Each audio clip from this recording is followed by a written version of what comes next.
n'igihe gikomeye cyane. Ivyo muzoba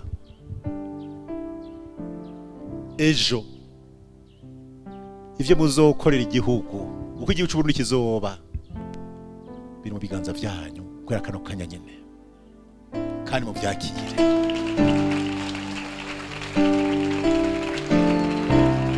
Aha itariki 30 ukwezi kwa 12 umwaka wa 2018 n'umwaka wa kabiri, murabibwiwe, murabyumvise, murabitahuye, murabimenye.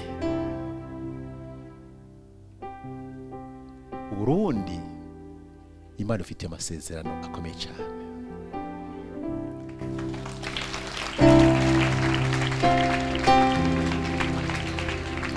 Twebwe nk'abakuru banyu dufite amateka Imana yadukoresheje, kandi baradukoresha muyabonesha amaso yanyu kugira ngo mutahure, mumenye, mwerekwe.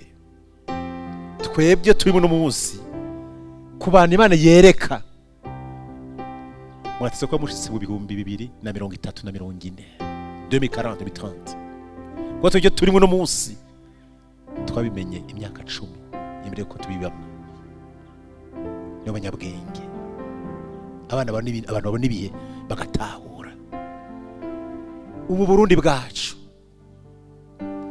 bufise intango y'amateka mashasha. Mugwe amateka mashasha, mwebwe muri ngaha Imana igiye kubakoresha ibintu bikomeye cyane.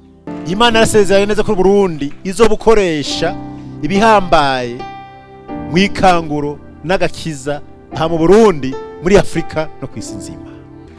Kumbura twebwe nituzobishikamo, ariko n'umugabane wanyu.